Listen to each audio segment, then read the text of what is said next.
अच्छा, कभी ऐसा हुआ है कि गूगल मैप्स पर कोई रेस्टोरेंट खोजा हो और पता चला कि नाम में कोई छोटी सी गड़बड़ है? देखने में तो ये बहुत मामूली बात लगती है ना? पर असल में इन नामों को बिल्कुल सही रखने के पीछे एक पूरी की पूरी दुनिया काम करती है। आज हम उसी छिपी हुई सिस्टम को समझने वाले हैं जो हमारी डिजिटल दुनिया को इतना ऑर्गेनाइज्ड रखती है। हाँ, ये हम सबके साथ हुआ है। कभी एक छोटी सी स्पेलिंग मिस्टेक, तो कभी कोई पुराना नाम। हम अक्सर इन छोटी मोटी गलतियों को नज़रअंदाज कर देते हैं, पर इनको ठीक करने के पीछे एक बहुत ही सिस्टमैटिक तरीका है। और आज हम उसी तरीके की तह तक जाएंगे। तो चलिए शुरू करते हैं। सबसे पहले हम देखेंगे कि ये एक्यूरेसी यानी सटीकता की खोज है क्या। फिर समझेंगे कि किसी नाम को करेक्ट, पार्शियली करेक्ट और इनकरेक्ट कब माना जाता है। इसके बाद बिजनेस की कैटेगरी की अहमियत पर भी बात करेंगे और आखिर में देखेंगे कि इन सब को मिलाकर फाइनल रेटिंग कैसे दी जाती है। तो सबसे पहली और ज़रूरी बात, ये सब कुछ ऐसे ही नहीं हो जाता। मतलब जब भी मैप्स पर कोई नाम दिखता है तो उसके पीछे एक छिपा हुआ सिस्टम काम कर रहा होता है, जो ये तय करता है कि वो जानकारी कितनी सही है। चलिए देखते हैं कि ये सिस्टम काम कैसे करता है। इस सिस्टम का एक ऑफिशियल नाम भी है। इसे कहते हैं नेम एंड कैटेगरी एक्यूरेसी। ये असल में कुछ रूल्स का एक सेट है जो ये पक्का करता है कि जब भी हम कोई दुकान या रेस्टोरेंट खोजें तो जो जानकारी मिले वो भरोसे के लायक हो। और सबसे दिलचस्प बात, ये सब ऑटोमेटिक नहीं है। ज़्यादातर मामलों में असली इंसान ही इन नामों को चेक करके रेटिंग देते हैं। चलिए एक बिल्कुल बेसिक नियम से शुरू करते हैं। ये जो सिस्टम है, ये सिर्फ बिजनेस की जगहों को यानी पॉइंट्स ऑफ इंटरेस्ट को रेट करता है, सिर्फ किसी एड्रेस को नहीं। तो अगर सर्च रिजल्ट में सिर्फ एक गली का पता है तो उसे नॉट एप्लीकेबल या एनए की रेटिंग दी जाती है। क्यों? क्योंकि वहां रेट करने के लिए कोई बिजनेस का नाम है ही नहीं। सिंपल। तो अब सवाल आता है कि किसी बिजनेस के नाम को एकदम करेक्ट कब माना जाता है? वैसे ये उतना सीधा भी नहीं है जितना सुनने में लगता है। चलिए इसके गोल्ड स्टैंडर्ड को समझते हैं। सबसे सीधा केस तो यही है, जब सर्च रिजल्ट वाला नाम बिजनेस के ऑफिशियल नाम से एकदम मैच कर जाए। जैसे मैकडॉनल्ड्स के लिए मैकडॉनल्ड्स, सीधा साफ, कोई कंफ्यूजन नहीं, इसे करेक्ट रेट किया जाता है। बिल्कुल आसान। पर असली मजा तो अब शुरू होता है। ये रूल्स काफी स्मार्ट हैं। ये कॉमन सेंस वाले छोटे मोटे बदलावों को अलाउ करते हैं। मान लीजिए नाम में शहर का नाम जोड़ दिया तो भी ये सही है। द होम डिपो से द हटा दिया, कोई दिक्कत नहीं।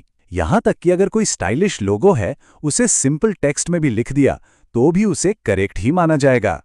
मतलब मकसद है क्लैरिटी, ना कि एकदम रोबोट की तरह सख्ती से नियमों को फॉलो करना। ठीक है, तो करेक्ट क्या है ये तो समझ आ गया, पर तब क्या होता है जब चीजें एकदम सही ना हो? चलिए अब उस ग्रे एरिया में चलते हैं जहां मामला थोड़ा पेचीदा हो जाता है। यह है पार्शियली करेक्ट यानी आंशिक रूप से सही की कैटेगरी। जवाब देखने से पहले 1 मिनट के लिए जरा सोचिए, अगर ये नाम सर्च में दिखते तो इन्हें क्या रेटिंग दी जानी चाहिए? क्या ये सही है या इनमें कुछ गड़बड़ है? तो क्या सोचा, मेसीज में अपॉस्ट्रोफी मिसिंग है, ये है पार्शियली करेक्ट। गेम स्टॉप पूरा का पूरा कैपिटल लेटर्स में, ये भी पार्शियली करेक्ट।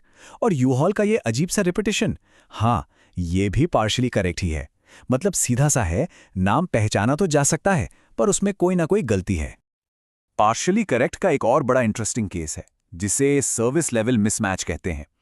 ये तब होता है जब नाम पढ़कर लगे कि वहां कुछ और ही सर्विस मिलेगी पर असल में कुछ और ही हो। सोचिए, एक बड़े इलेक्ट्रॉनिक स्टोर को खोज रहे हैं और मैप्स ने आपको बेस्ट बाय एक्सप्रेस पर पहुंचा दिया, जो असल में सिर्फ एक वेंडिंग मशीन निकली। अब ये तो एक्सपीरियंस में बहुत बड़ा फर्क हो गया है ना। उम्मीद थी एक पूरे स्टोर की और मिला सिर्फ एक कियोस्क।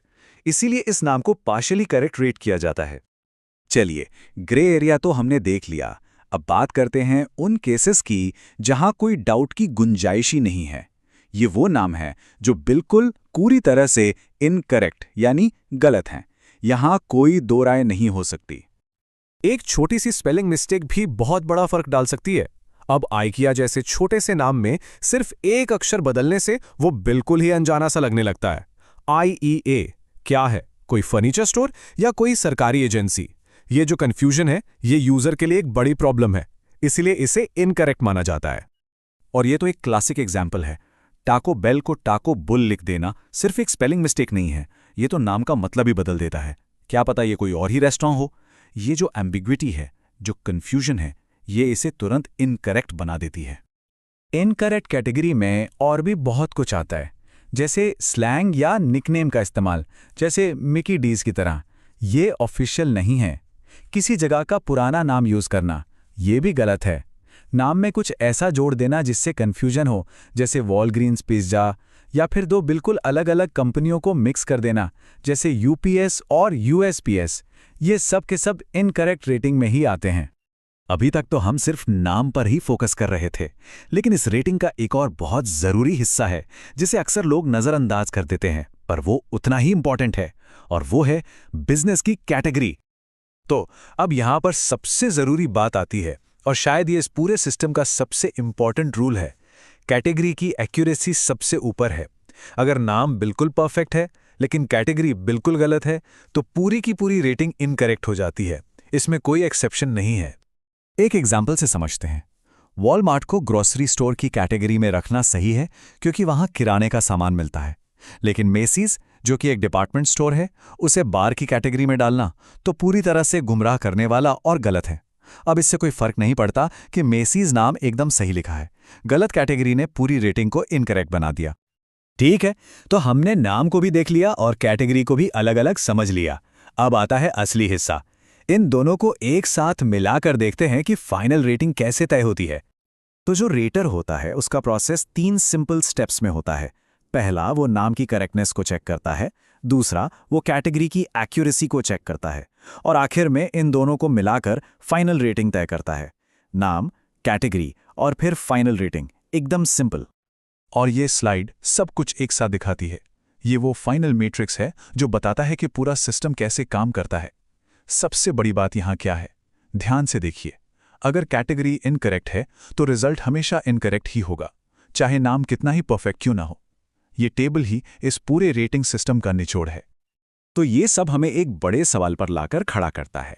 आज एआई के इस दौर में हम अक्सर मान लेते हैं कि सब कुछ ऑटोमेटिक है, सब कुछ मशीनें कर रही हैं, लेकिन ये सिस्टम हमें याद दिलाता है कि हमारी डिजिटल दुनिया की एक्यूरेसी और समझ आज भी इंसानी सूझबूझ और ध्यान से बनाए गए नियमों पर कितना ज्यादा निर्भर करती है। अगली बार जब मैप्स का इस्तेमाल करें तो इसके बारे में जरूर सोचिएगा।